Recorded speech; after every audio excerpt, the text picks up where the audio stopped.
아멘. 오늘의 본문의 말씀은 16절부터 해서 35절까지의 말씀이 오늘 설교 본문의 말씀입니다. 지난 시간 우리가 말씀을 보았던 것처럼 야곱이 있는 부터 삼촌 라반이 있는 집까지 거리는 약 800km라는 그런 긴 거리라고 이 말씀을 드렸어요. 800km 그 긴 여정을 마치고 야곱은 드디어 삼촌 집 라반의 집에 도착을 했습니다. 여기에서 이제 야곱의 제 두 번째 인생 장막이 펼쳐지게 되어집니다. 여기서 어쩌면 하나님이 계획하셨고 또 하나님께서 원하셨던 그 그림들이 그려지는 장소다라고 볼 수 있어요. 그래서 굉장히 중요한 부분이라고 볼 수 있어요. 자, 16절, 17절 보면 제가 세번역 성경으로 읽어드리겠습니다. 라반에게 두 딸이 있으니 언니의 이름은 레아요, 아우의 이름은 라헬이라. 레아는 시력이 약하고 라헬은 곱고 아리따우니라고 표현했어요. 성경은 이렇게 묘사해요. 두 명이 있었어요. 레아와 라헬이 있었어요. 그리고 그들에 대한 부분에 대해서 좀 더 세밀하게 설명을 합니다. 레아는 시력이 약하고 개역 성경에 보게 되면 우리가 읽은 성경에 보면 개역 개정에 보면 알력이 부족하고라고 번역을 해놓았어요. 시력이 약하다, 알력이 부족하다라는 것은 어떤 의미가 더 부여되고 있다라는 것이겠죠. 그래서 레아는 시력이 좋지 않다라는 것은 눈에 총기가 없었다라는 거예요. 눈에 총기가 없었다. 그러나 반대로 라헬은 곱고 아리따우니라고 했거든요. 이 말을 좀 더 쉽게 설명하면 우아하고 상대적으로 아름답고 여성적인 매력이 굉장히 많은 여인이 바로 라헬이었다라고 이야기를 하고 있어요. 그래서 레아와 라헬을 이렇게 외모적인 부분도 성경은 비교를 해놓고 있다라는 이야기시죠. 그럼 왜 이렇게 외모적인 것을 비교를 해 놓았을까? 그 이유가 뭘까? 우리에게 말씀하고자 하는 것은 뭐냐면 사람은요, 저마다 장단점을 가지고 태어나요. 우리가 볼 때에 시력이 좋은 사람이 있고 시력이 좋지 않는 사람도 있고 잘 듣는 사람이 있는가 하면 잘 듣지 못하는 사람도 있고 우리가 볼 때 굉장히 외모적으로 아름답고 고운 사람도 있는가 하면 어떤 사람은 그저 그렇게 평범하게 생긴 사람들도 있다라는 거죠. 성경에는 이 부분을 설명을 하고 있는 거예요. 굳이 레아와 라헬에 대해서 어떤 평가를 놓는 것이 아니라 일반적인 대중들이 다 그렇게 가지고 있다라는 거예요.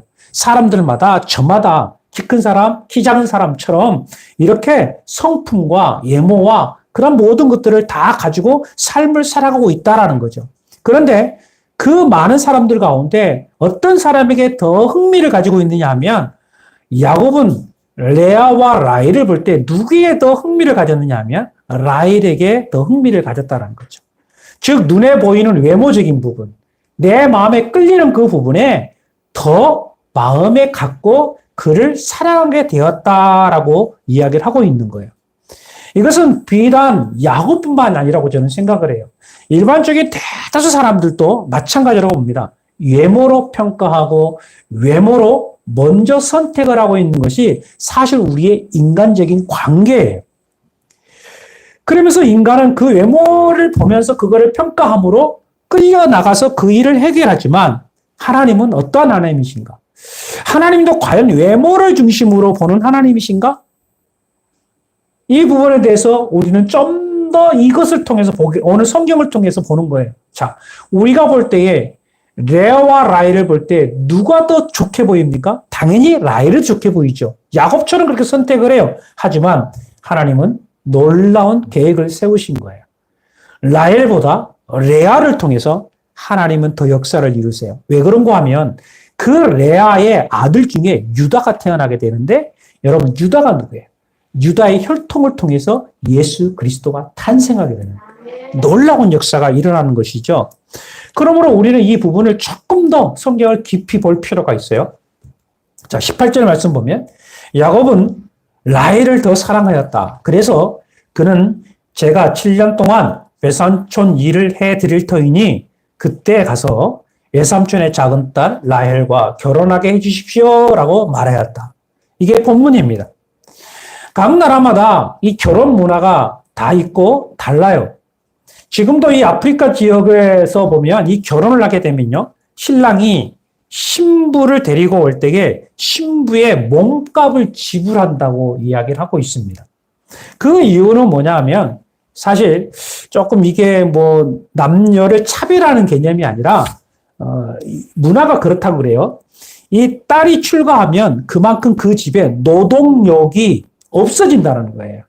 데려가 버리니까. 노동력이 없어지기 때문에 신랑은 결혼 지참금으로 신부의 노동력 대가를 지불을 하라는 거예요.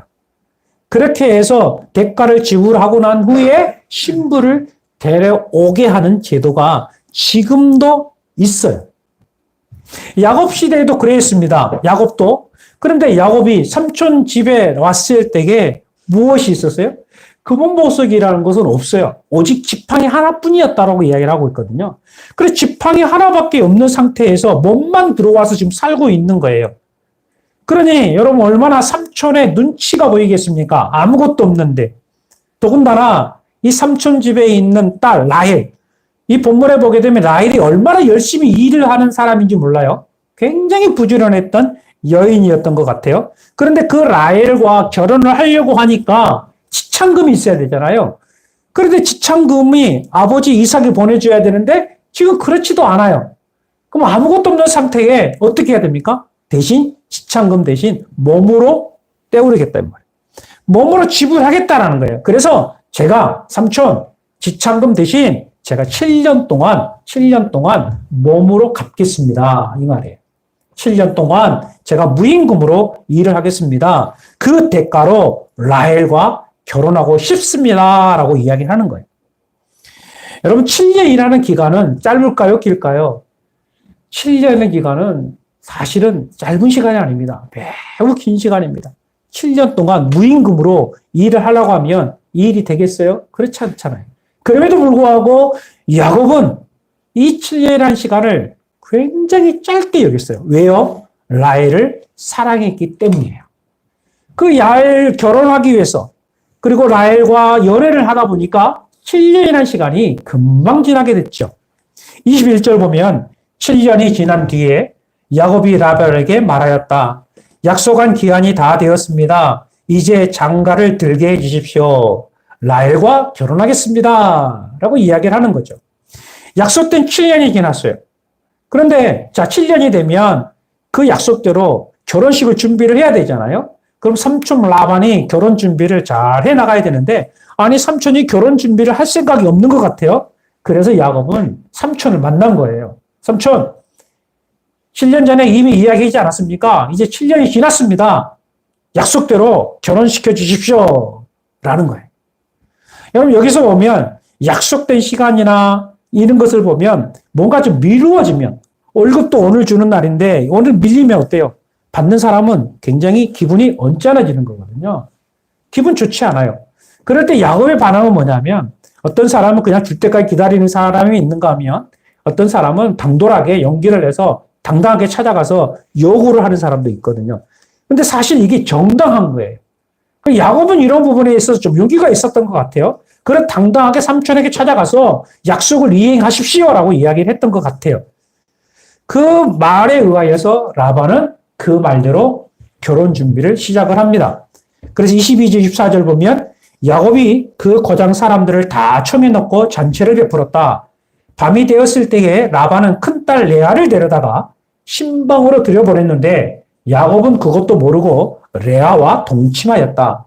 라반은 여종 실바를 자기 딸 레아에게 몸종으로 주었다. 이 당시 결혼 문화는 물론 지금도 팔레스타인 지역에 그렇다고 그래요. 7일 동안 결혼식이 진행이 된다고 해요. 7일 동안. 왜냐하면 유목민들이 흩어져 있기 때문에 이렇게 돌아오는 시간도 있을 것이고 함께 축하하는 시간도 있겠죠. 그래서 7일 동안 결혼이 이렇게 진행이 되는데 이 7일 가운데 신랑 신부는요 함께 있지 않는데요. 떨어져 있대요. 그럼 언제 만나느냐 하면 결혼식하고 동침할 때 만난다는 거예요. 이게 그 나라의 결혼 제도였어요. 그런데 이런 결혼이 진행되고 있는 가운데 삼촌 라반은 엄청난 일을 계획을 합니다. 그것은 결혼 신부를 라헬이 아니라 레아를 집어넣을 계획을 하는 거예요. 분명히 라헬도 알았을 거예요. 내가 신부가 돼야 되는데 언니가 신부 복장을 하고 들어가면 어떤 일이 벌어졌겠어요? 아무래도 신랑이가 있었겠죠. 아빠 나예요. 왜 언니예요?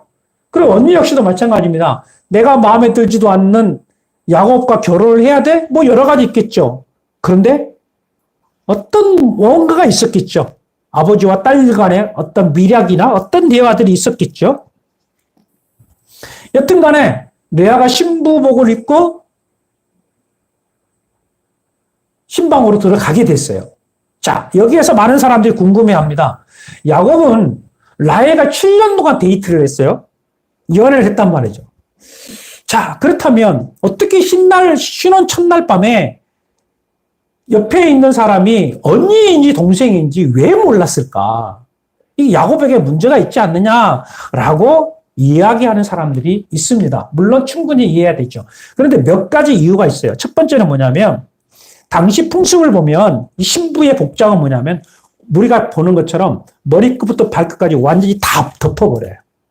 오직 눈만 나와 있는 거죠. 그러니 뭐 깜깜한 밤에 이 사람이 저 사람인지 그 사람인지 저 사람이 누구 어떻게 알겠어요? 그래서 알 수 없었다라는 견해가 있고, 두 번째로는 레아가 야곱을 맞이할 때 깜깜한 밤이었겠죠. 지금이야 뭐 불 켜면 되지만 그 사람이 뭐 불이 있습니까? 깜깜한 천막 속에 들어갔으니 알 길이 없다.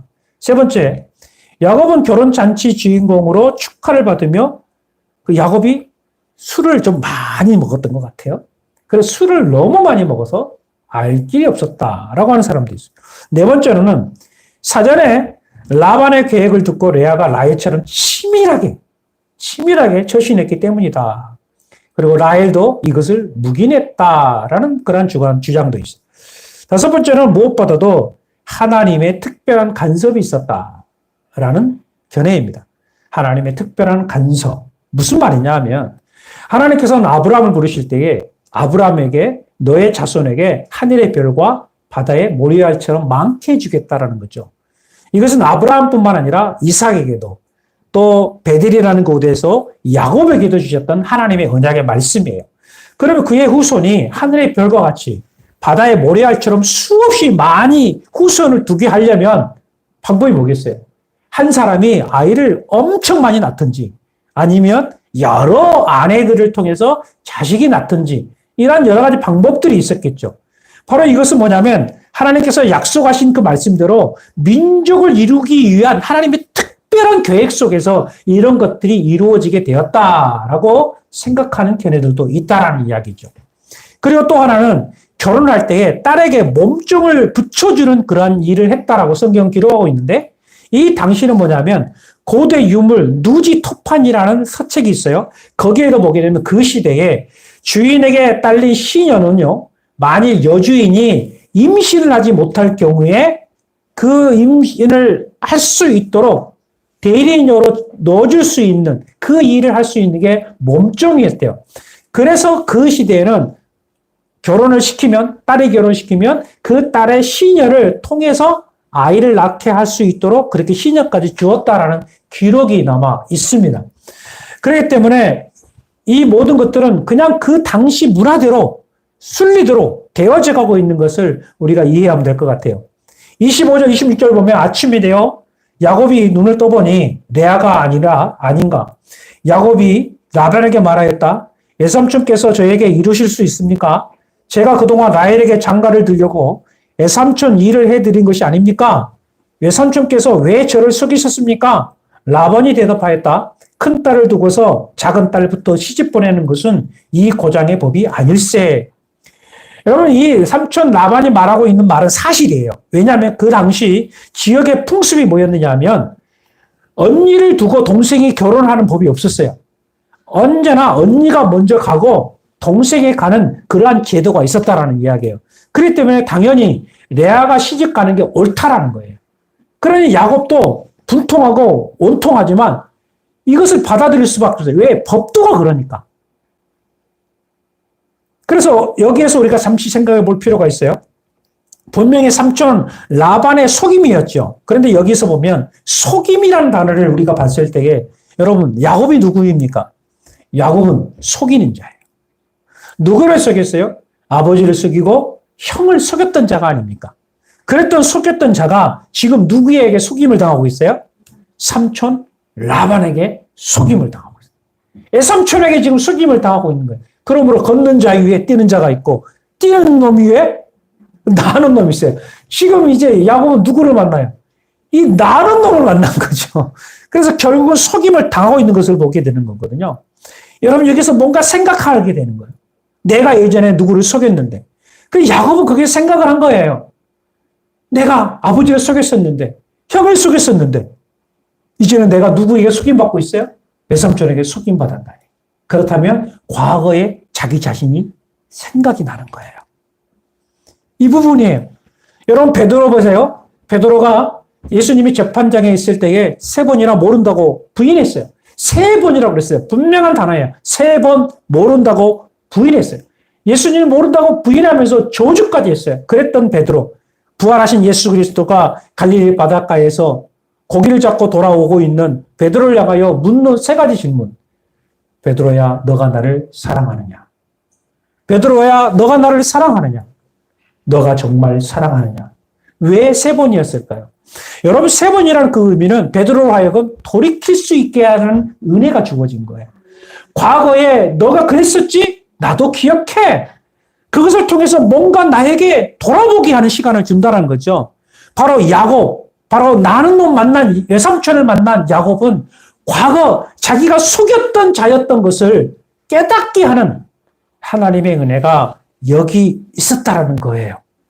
여러분 돌이킨다라는 것은 어쩌면 우리에게 주신 하나님의 은혜예요. 어떤 환경을 통해서 어떤 상황을 통해서 뭔가 나 자신을 돌아보게 한다는 것 자체는 하나님이 나를 사랑하고 있다라는 증거이거든요.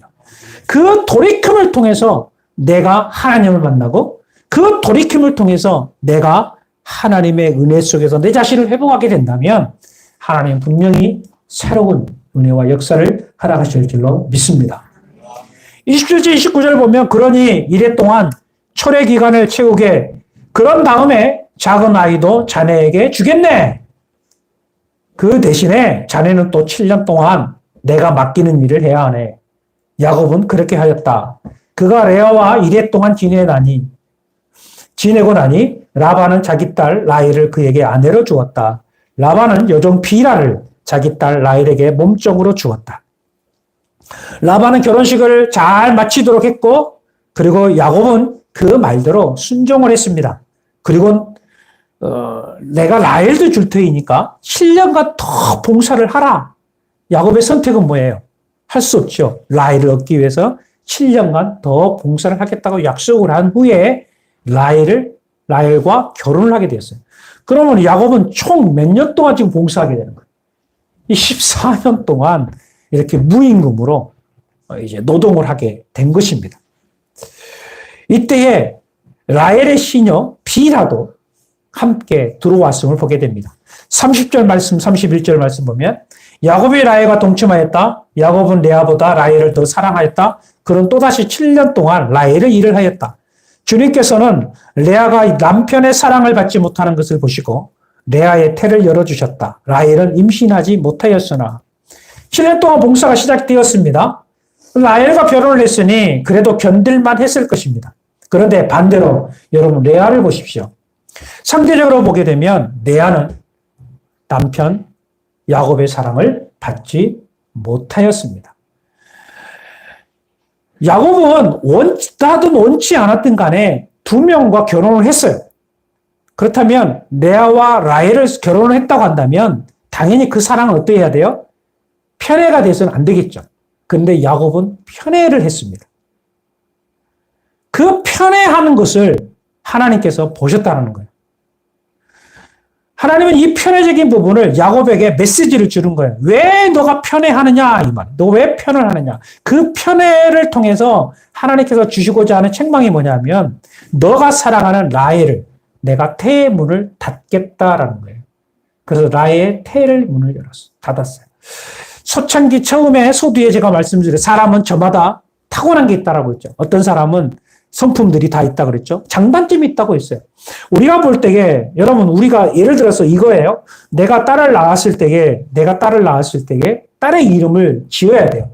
레아와 라헬 둘 중에 하나를 선택한다면 여러분 딸의 아이의 이름을 레아로 짓겠어요? 라헬로 짓겠어요? 열의 10명이 저도 포함해서 라헬이라고 이름을 지지 결코 레아라고는 안 할 거예요. 왜요? 라헬은 청명하고 아리답고 예쁘고 총기가 있으니까. 그러나 레아는 뭐예요? 눈이 어둡고 총기가 없고 조금 어두라니까. 외모도 잘 생기지 못했으니까. 그 당연히 레아로 하지 않죠. 라헬로 하죠. 그런데 여러분, 과연 이렇게 외모적으로 완벽한 라헬에게 정말로 모든 게 완벽한가요? 오늘 보게 되면 역시 사람에게는 흠이 있다라는 거예요. 그 라헬의 흠이 뭐예요? 임신하지 못하는 거예요. 바로 그에게도 문제가 있었다라는 것이죠. 여러분 여기서 보는 것은 바로 이거예요. 하나님은 어떤 하나님이냐? 우리 인간은 사람은 편애를 해요. 편애하며 살아요. 사실 내 자식이 6명이 있고 10명이 있어도요. 내 자녀에게 편애를 안 한다 할지라도 부모는요. 편애하게 돼 있어요. 그 중에 한 명에게 더 사랑하고 그 중에 한 명은 조금 사랑이 덜 가는 게 부모도 있어요. 그런데 우리 하나님은요. 하나님의 사랑에는 편애가 없습니다. 하나님의 사랑은 편애가 없어요. 모든 사람에게 동일합니다. 부하다고 해서 잘났다고 해서 똑똑하게 해서 하나님 더 사랑하시고? 아니요. 그렇지 않아요. 하나님의 사랑은요. 모든 사람에게 동일합니다. 그러나 그 특별한 하나님의 사랑 속에 더 큰 하나님의 사랑이 머물 곳이 있는데 그 머무는 곳이 어디냐면 바로 연약하고 부족하고 어느룩한 사람에게 하나님의 은혜가 더 가는 거예요. 여러분 보세요. 사라와 하갈 우리가 알겠죠? 이 사라의 미움을 통해서 하갈이 쫓겨나갔잖아요. 물론 하갈이 잘못했어요. 그러나 광야에서 괴로워하고 있는 그 하갈을 하나님이 찾아오시지 않았습니까? 그래서 하갈을 위로해 주셨어요. 그리고 축복해 주셨던 것을 보게 되어집니다. 여러분 레아도 보세요. 레아 정말로 우리가 외모적으로 볼 때에 그리고 야곱에게 사랑받지 못한 정말로 어쩌면 동생에게 이게 항상 뒤처져 있는 그 언니의 모습을 한번 보란 말이죠. 자기의 얼굴을 볼 때마다 아름답지 못하고 시력이 나빠서 눈도 잘 보이지도 않고 총기도 많이 없어서 이 비교당하는 모습 속에 산다고 한다면 여러분 이 레아는 열등감에 빠져 있지 않겠어요? 누구는 다 잘 되는데 바로 옆에 살고 있는 이는 잘 되는데 사랑을 받는데 나는 사랑도 받지도 못하고 나는 늘 이렇게 처져만 있는 이 모습을 보게 되면 여러분 이 열등감 어떻게 극복할 수 있겠습니까? 이 레아가 이 열등감을 어떻게 극복할 수 있겠어요? 이 열등감을 극복하기 위해서 할 수 있는 방법 아마 최선을 다하지 않겠어요? 어떻게 하면 남편의 야곱에게 더 사랑을 받을 수 있을까? 어떻게 하면 조금이라도 내가 야곱에게 사랑을 더 받을까? 어떻게 하면 내가 내 동생 라헬에게 조금 뒤처지지 않을까 하는 그런 간절한 마음이 있지 않았겠어요? 그 열등감. 아마 이 열등감을 해결하기 위해서 한다고 한다면 지금 현 시대를 본다면 아마 전쟁을 선포할 수 있을 거예요. 그래 한번 해보자. 전쟁이다. 그래서 옛날 우리 조선시대나 그 이전 시대에 보면 이 왕의 후궁들이 많잖아요. 그 후궁들이 살아남기 위해서 그 궁중에서 얼마나 많은 그러한 전쟁들이 일어났는지 여러분 우리가 많이 보아오지 않았습니까? 아마 그런 일이 있었을 거라고 거죠. 레아도 분명히 그랬을 거라는 거예요. 그런데 그 약함 속에서 하나님께서 누구 편을 더 많이 들어주시냐면 라헬보다 레아 편을 더 많이 들어주셨다는 거예요. 레아를 더 위로해 주셨어요. 레아의 약한 부분을 찾아오셨어요. 그 약한 그 레아에게 더 강하오셨어요. 그래서 레아를 만나주셨어요. 그 레아를 만나주시는 그 은혜가 뭐였느냐 하면 32절에 보니까 레아가 임신하여 아들을 낳았고 아멘.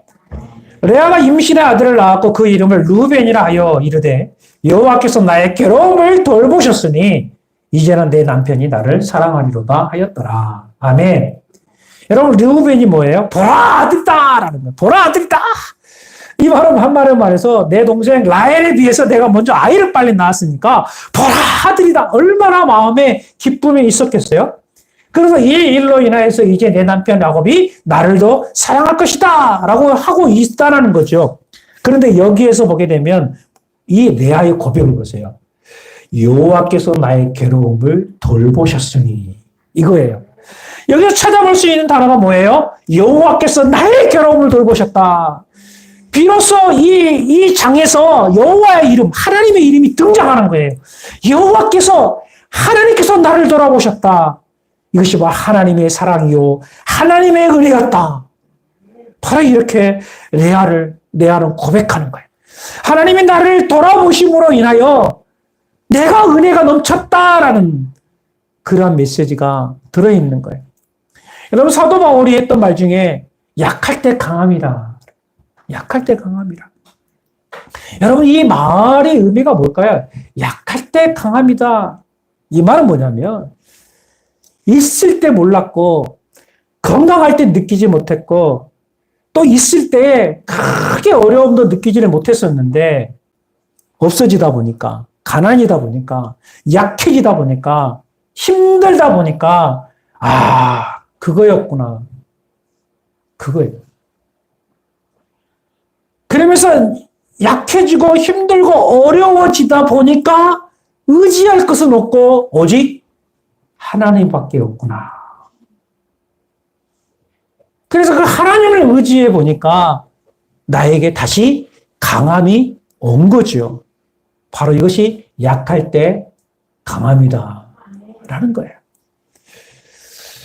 지난해도 제가 이야기했지만 갑자기 제가 소리 막 귀에서 막 소리가 나는 거예요. 이 처음에 이게 뭔지 몰랐어요. 왜 귀에 소리 나지? 그러다가 유튜브에서 막 찾아보다 보니까 이게 이명이라는 것을 알았어요. 이게 이명이구나. 24시간 동안 귀 막 속에서 휘샹 소리가 나니까 어쩔 때는 막 찢어지는 소리가 막 나고 어떤 막 이상한 그 주파수가 같으면 막 귀에서 막 난리가 나요. 이 조용한 곳에 있으면 막 더 하고 잠자려고 하면 막 그것만 집중이 되는 거예요. 그러다 보니까 막 숨이 막힌 막 경우도 있고 그래서 이게 사람을 힘들게 하는 것이구나라고 해서 제가 이제 병원에 갔어요. 그랬더니 병원에 갔더니 설문조사를 하더라고요. 한 100가지 정도 설문하는데 그 설문 내용에 이명으로 인해서 불면증이 있느냐, 이명으로 인해서 불안감이 느껴지느냐, 자살 충동이 느껴지느냐 그런 질문이 있더라고요. 그러니까 이걸 보니까 심각한 사람들은 정말로 이게 막 스트레스, 불안, 우울증, 자살 충동까지 막 일어나는 그런 현상까지 생기는 것 같아요. 이걸 생각하면서 제가 이 기간 동안 많은 생각들을 했어요. 그래서 이명과 함께 그 난청이라는 것도 알게 돼요. 듣지 못하는 거죠. 그러다가 저는 물론 이 건강할 때나 모든 거 잘 들릴 때에는 이런 생각도 안 했겠지만 제가 최근에 들어와서 참 많은 생각들을 했어요. 사람이 뭔가 잘못 듣는 사람들 있잖아요. 귀가 어두워서 잘못 듣는 사람 얼마나 불편할까라는 그 부분을 더 깊이 한번 생각하는 그러한 시간이 됐거든요. 얼마나 불편할까.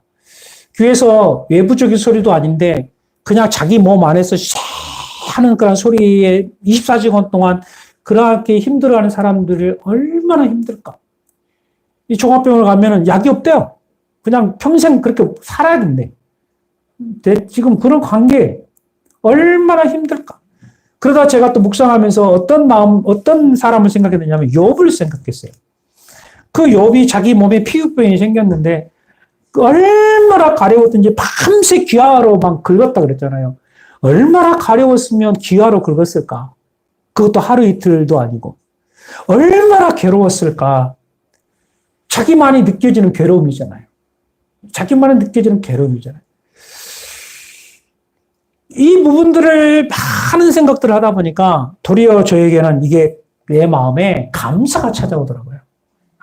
깨닫게 해주셔서 감사합니다. 하나하나 생각해보니 감사한 거예요. 세밀한 음성 들려주신 하나님의 은혜에 감사. 물론 지금은 조금씩 이제 안정이 돼가고 있어요.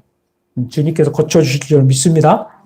여러분 기도 많이 해주실 거야. 분명히 응답해 주실 줄 믿고요. 약해지니까 더 주님을 묵상하게 되는 거고, 약해지니까 주님의 은혜를 구하는 거예요. 여러분 약해진다고 해서 또 약해졌다고 해서 불안하지 마시고 더욱더 주님을 붙잡으시기를 바랍니다. 우리의 도움은 주밖에 없어요. 우리의 도움은 주밖에 없어요. 우리 주님은 분명히 우리를 도와주실 줄로 믿습니다. 도와주실 줄 믿습니다. 반드시 문제 역시 해결해 주실 줄로 믿습니다. 레아를 찾아오셨고 레아를 위로해 주셨고 레아에게 태의 문을 열어주셔서 루벤이라는 아이를 주신 것처럼 하나님께서 이와 같은 은혜를 베풀어 주실 줄로 믿습니다. 33절 보면 그가 다시 임신하여 아들을 낳고 이르되 여호와께서 내가 사랑받지 못함을 들으셨으므로 내게 이 아들도 주셨도다 하고 그의 이름을 시므온이라 하였으며, 아들 르우벤을 탁 낳았는데 이 야곱 남편이 더 사랑해 줄 줄 알았는데 여전히 그 사랑은 라헬에게가 있지 자기가 오지 않더라는 거예요. 그래서 결국은 레아는 뭐예요? 이야, 이놈의 남편 진짜 안 오는구나. 그러면서 결국은 레아는 더 하나님 앞에 매달릴 수밖에 없었던 것 같아요. 하나님 하고 간절함으로 하나님 앞에 부르짖었던 것 같아요. 그 레아의 간절함, 여러분, 우리는 느낄 수 있어야 돼요. 그 레아의 그 간절함. 아들을 낳았음에도 불구하고 여전히 사랑받지 못한 여인. 그래서 스스로 이렇게 생각할 수도 있었을 거예요. 내가 충명하지 못해서, 내가 부족해서, 내가 예쁘지 못해서, 내가 눈이 밝지 못해서, 내가 이렇게 사랑받지 못하는구나. 내가 아들을 낳았음에도 불구하고 사랑받지 못하는구나. 주여 나를 도와주시옵소서. 주여 나를 불쌍히 여겨주십시오. 주여 나에게 은혜를 베풀어 주시옵소서라고 어쩌면 레아는 더 눈물로 기도할 수 있었을 거라고 생각을 해요. 그 하나님을 붙들었더니 하나님께서 둘째 아이를 주셨습니다. 그렇다면 여러분 여기에서 레아의 어떤 면 때문에 하나님께서 둘째 아이를 주셨을까요? 첫째는 레아가 불쌍해서, 두 번째로는 레아에게 둘째 아이를 주셔서 야곱으로 하여금 레아에게 가까이 가도록 하기 위해서, 세 번째, 레아가 하나님을 찾아서. 그것은 레아가 하나님을 찾아서입니다. 여기서 매우 흥미로운 부분이 있어요. 29절 전체를 보게 되면 야곱도 라헬도 하나님께 어떻게 했더라는 기사가 없어요. 야곱이 기도했더라, 라헬이 기도했더라, 야곱과 라헬이 하나님을 찬양했더라, 그런 기사가 전혀 없어요. 그래, 너무너무 흥미로운 것은 뭐냐 하면 이 라헬과 레아가 서로, 야곱과 라헬과 둘이 서로 사랑하는 그 감명만 나와 있는데 서로 행복했다라는 단어만 나와 있지 다른 어떤 기사도 없어요. 그러나 반대로 레아만큼은 뭐예요? 그 연약했던 그 문제로 인하여서 그 연약한 만큼 누구를 더 갈망했느냐면 하나님을 갈망했다는 거예요. 하나님을 바라보았고 하나님께 기도했고 하나님을 찬양했어요. 하나님을 사모했어요. 그 환경이, 그 여건이, 그 상황이 하나님을 더 바라보게 했다는 거예요. 하나님을 더 의지하게 했다는 거예요. 그랬더니 이것이 레아에게 복으로 찾아왔어요. 그 복은 바로 레아가 르우벤을 낳고 시몬을 낳고 셋째 아들 레위를 낳고 네 번째 아들 유다를 낳게 되어집니다. 여러분, 레위, 유다 어떠한 사람입니까? 다음 주 말씀에 더 구체적으로 보겠지만 성경의 위대한 사람들 아니에요. 레위 족속, 유다 민족. 바로 레아가 이들을 낳았다라는 거예요. 사랑하는 성도 여러분, 말씀을 맺겠습니다. 여러분, 우리는 어쩌면 라헬일 수도 있고 레아일 수도 있어요. 그러나 사실은 우리는 가만히 살펴보면 우리는 라헬보다도 레아에 가까운 사람들입니다. 청명도 부족하고 지혜도 부족하고 지식도 부족하고 학벌도 약하고 능력도 없고 상대적으로 비교하면 우리 자신을 드러낼 만한 게 전혀 없어요. 우리가 섬기고 있는 교회도 보면 다른 교회처럼 드러낼 만한 것도 사실 없습니다. 이것을 보면 창피하기도 하고 속상하기도 하고 자랑할 것이 없으니 기정사실이죠. 그러다 보니 모든 것이 걱정이고 염려일 수밖에 없습니다. 그렇기 때문에 우리는 레아예요. 그렇다면 우리 자신이 레아라고 한다면 우리가 진정 바라봐야 될 것, 우리가 사모해야 될 것은 하나밖에 없습니다. 하나님을 바라보는 거예요.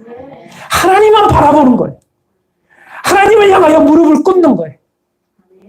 주여 나를 불쌍히 여겨주십시오. 주여 나를 도와주시옵소서. 주여 나를 세워주시옵소서.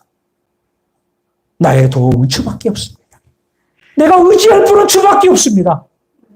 주여 나를 긍휼히 여겨주시옵소서. 이 방법밖에 없어요. 우리가 하나님을 붙들게 되면 우리는 분명히 살게 될 줄로 믿습니다.